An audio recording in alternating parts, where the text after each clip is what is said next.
Is it the mood of the house that I put the question? Yes, so then I will put the question. Honorable Nyikal, it is only you who wants to comment. So, honorable members, I now put the question. I have first and foremost confirmed that we have a quorum present in the House for purposes of making a decision. I therefore put the question that the Supplementary Appropriation Number 2 Bill, National Assembly Bill Number 39 of 2024, be now read a third time. Will as many as are of that opinion say aye? Aye. Will as many as are of a contrary opinion say nay? The ayes have it. A bill for an act of parliament to authorize the issue of certain sums of money out of the consolidated fund and their application towards the service of the year ending on the 30th June 2025, and to appropriate those sums for certain public services and purposes. Next order. Order number 10, motion. Report of the Auditor General on the National Government Constituencies Development Fund for 9 constituencies in Bungoma County. Resumption of debate. For resumption of debate, the Honorable Deco M. Barrow, MP for Garissa Township. The Honorable Stephen M. Mogaka, MP for West Mugirango. The Honorable Andrew Okwome, you want to contribute to this? The Honorable Gideon Muliungi, not in the House, attending to other duties. The Honorable James Nyikal, MP for Semi, you want to contribute to this? Yeah, proceed. Thank you, Mr. Speaker, for giving me opportunity to address this issue of National Constituency Government Fund, NGCDF. Mr. Speaker, this is an extremely important fund in this country. And when I went through this report, it looks like all the audit reports that have come to the House way back to 2013, 2014 have actually not been scrutinized by the committee. Therefore, I start by commending the committee for going through, because this is a fund that has done much for this country, and it is important to assess how it is working by going through the audit reports. Secondly, Mr. Speaker, this is a fund that has been increasingly challenged in court and everywhere on its constitutionality. Yet it is a fund that is extremely important to the people, that has shown that devolved funds can actually be much more readily accessible to the people and more productive to the people, perhaps a lot more than the funds in the county. Therefore, we really, I would start by saying that we must actually get these reports, the audit reports, looked at as frequently as possible to prove one point, Mr. Speaker, that the whole country has ignored. As people have claimed and gone to court many times that the NGCDF is unconstitutional, the one thing that they have actually not looked at is what has it done. I think this is the fund, Mr. Speaker, which has the lowest overhead. This is the fund that the people has felt more than any other fund. This is the fund which has been most responsive for the people's needs in areas where it is used, particularly in education and security. It is the fund where if there's an emergency, the people can approach the committee and within days they actually get a response and get served.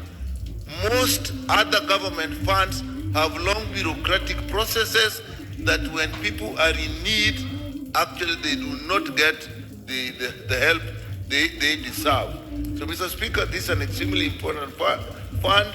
And Mr. Speaker, the committee has actually highlighted some areas in their recommendations that I would like to comment about.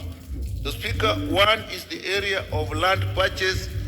I think this has been an issue in very many constituencies. Again, because of the ease of utilization of this fund, it has been possible to actually get to use the money in land that has not been completely purchased or legally purchased, and therefore jeopardize the ownership, the public ownership of those structures that are put in that area. Therefore, the committee recommendation that the NGCDF board should establish a policy on the procedure of buying land and to adhere to the appropriate government rules is extremely important. But I think the procedures of land are there. What is probably lacking is the fund managers and the committees knowledge on these areas, and therefore need for their sensitization on land purchase so that they ensure that wherever government money is used in NGCDF, it is done on land that is actually public land that cannot later on be lost.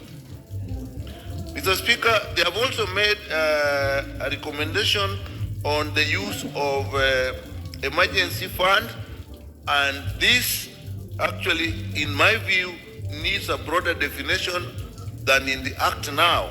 So, Speaker, as I said earlier, this is the one fund that people can relate to. To begin with, when the proposals are being done, Mr. Speaker, the people participate.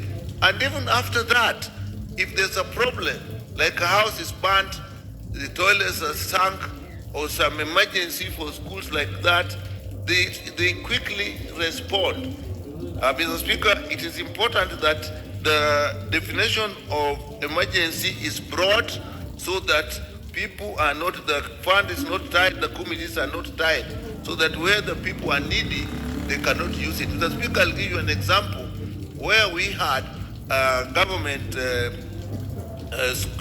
school that had been put in land that had not been properly purchased, and we had put aside money to fence the school, only to realize that the owners had gone to court and were actually threatening to repossess the land plus the building thereon.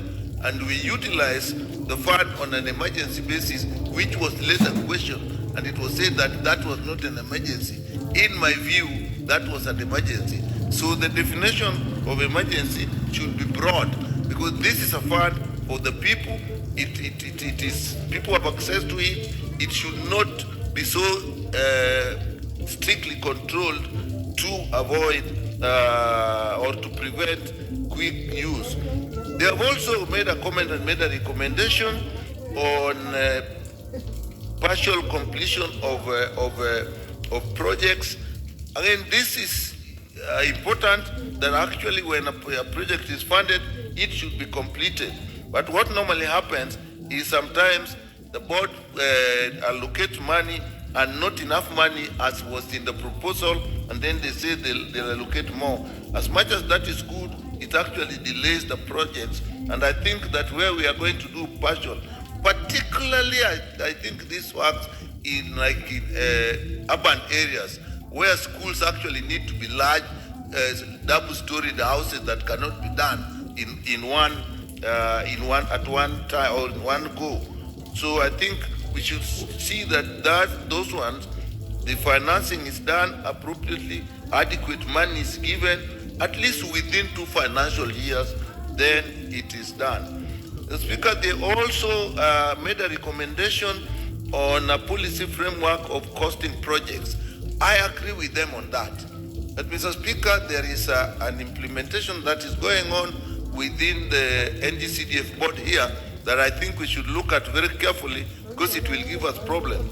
They are actually setting up an office for an architect and quantity surveyors that are looking at the proposal that has been done Mr. Speaker, the problem I foresee, maybe the office is still early, but if all the constituencies, the 290s, when they have made their proposals, they have made their BQs, if they are to become here to be scrutinized and approved by one office, Mr. Speaker, that is going to be a big bottleneck.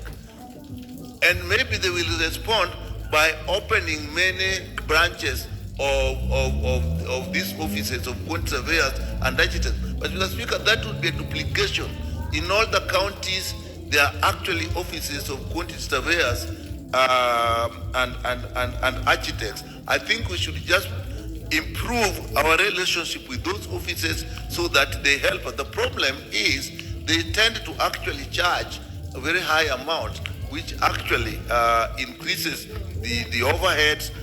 But that is something I think that can be addressed at national level. But I would not recommend that we actually get an office locally here, a single office that is actually scrutinizing all the proposals. It will be a bottleneck. I think that's something we should look at very carefully. Mr. Speaker, they also recommended that there should be better coordination between the Office of the Auditor General. Dr. Nyikal, I see light has been put on. And because of that, I see you rushing. Yes. Don't rush. Okay, let me. I was almost coming to the end. I see that they have also recommended that there should be better coordination with the Office of the Auditor General. Once again, Mr. Speaker, this is something that should be done. The committee, the fund manager, the chairs and they should actually be sensitized, educated, and respond to audit queries or actually management letters. Because normally they don't respond to the management letters, and issues that would have been quickly resolved become audit queries. So I think those are recommendations that I think are appropriate. Mr. Speaker, if you allow, I'll divert a bit.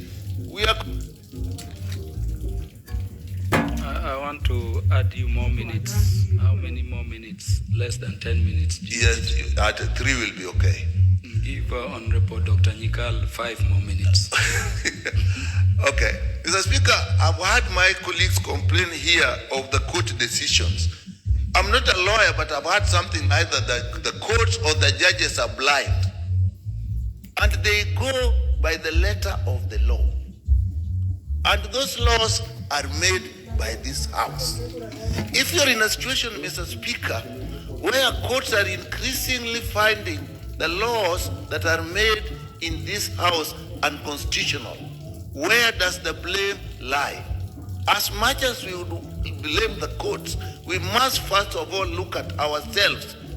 Do we scrutinize the laws that we make adequately? So that how do they become unconstitutional?